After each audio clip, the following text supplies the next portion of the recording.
नमस्कार मित्रों, छोटी कहानियां में आपका स्वागत है। मुझे आशा है कि आप सभी अच्छे होंगे। दोस्तों, क्या आप जानते हैं कि धूमावती 10 महाविद्याओं में 7वीं रूप है। इस रूप में देवी को शिव के बिना विधवा के रूप में चित्रित किया गया है। उनका रंग धुएं के रंग का है और वह एक रथ पर सवार होती हैं जिस पर एक कौवा होता है, या कभी कभी उन्हें एक कौवे की सवारी करते हुए दिखाया जाता है। वह शुद्ध सफेद कपड़े पहनती है। वह बेहद अनाकर्षक होती है और झुंझलाहट, परेशानी, दुख, अकेलापन जैसी नकारात्मक चीजों से जुड़ी होती है। देवी धूमावती की कहानी के कई संस्करण हैं। उनमें से एक ऐसा कहता है, एक बार देवी पार्वती को बहुत भूख लगी थी, लेकिन वहां खाना नहीं मिला। इसलिए उन्होंने अपने पति भगवान शिव से उनके लिए कुछ भोजन उपलब्ध कराने के लिए कहा। शिव ने उनसे कुछ समय प्रतीक्षा करने को कहा और ध्यान में चले गए। अपनी भूख को नियंत्रित करने में असमर्थ देवी पार्वती क्रोधित हो गईं और भगवान शिव को खा लिया। अपने पति को खाने के लिए वो विधवा हो जाती है और इसी कारण से विवाहित महिलाओं को उसकी पूजा करने की अनुमति नहीं है। लेकिन मेरे प्यारे दोस्तों, यह सही कहानी नहीं है। क्या सच में आप लोगों को लगता है कि जो देवी पार्वती ने भगवान महादेव को पाने के लिए इतनी हजारों वर्षों तक घोर तपस्या किया, उन्होंने केवल भूख के कारण महादेव को निगल लिया? और देवी पार्वती साक्षात अन्नपूर्णा है, उनको कभी भी खाने की कमी हो सकती है क्या? यह सब सिर्फ सनातन धर्म को बदनाम करने के लिए कहानी बनाई गई है।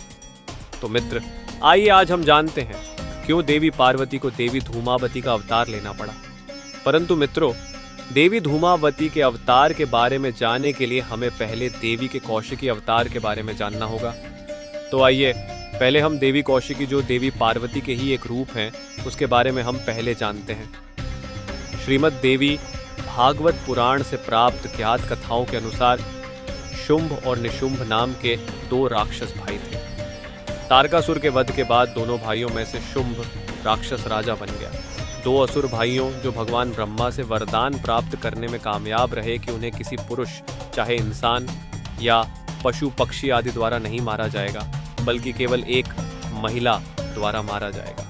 उन्होंने यह सोचकर यह वरदान चाहा कि वे हमेशा जीवित रहेंगे, क्योंकि वे ऐसी महिला के बारे में नहीं जानते थे जो इतनी शक्तिशाली हो कि उन दोनों को युद्ध में मार सके। उनका विचार था कि स्त्रियां अबला, कोमल और सरल होती हैं, इसलिए कोई भी स्त्री उन्हें नहीं मार सकती। जब शुंभ के विवाह का समय आया तो उसने दुनिया की सबसे सुंदर स्त्री से विवाह करने की इच्छा व्यक्त की।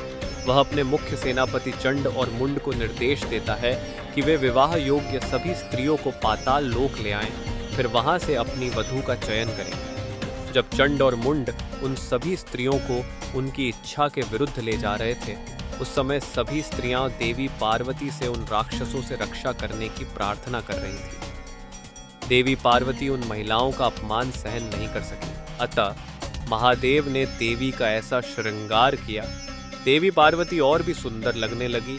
मानिए कि देवी ने उस दिन सभी सुंदर की पराकाष्ठा तोड़ दिया। महादेव ने देवी के उस रूप का नाम दिया देवी कौशिकी। जब चंड मुंड ने देवी कौशिकी को देखा तो वे उनकी सुंदरता से दंग रह गए और अपने स्वामी को देवी कौशिकी की सुंदरता के बारे में बताने आए। तब शुंभ ने उनके द्वारा देवी के पास विवाह का प्रस्ताव भेजा। देवी ने उन्हें बताया कि उन्होंने उसी से विवाह करने की प्रतिज्ञा की है जो उसे युद्ध में परास्त कर उसे बलपूर्वक अपने साथ ले जा सके।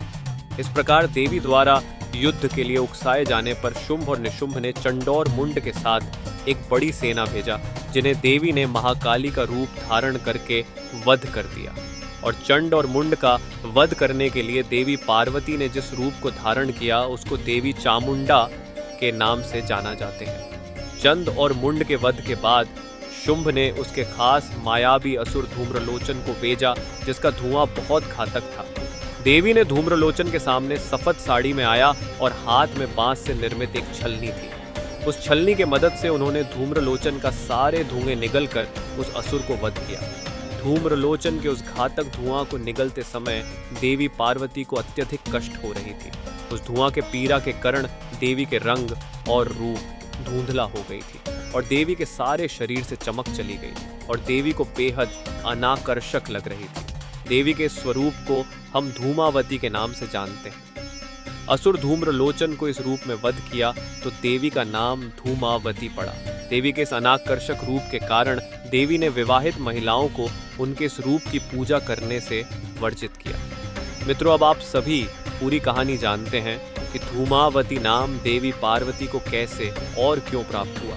अगर आपको यह वीडियो पसंद आया तो कृपया अपने दोस्तों और परिवार के साथ शेयर करें। धन्यवाद।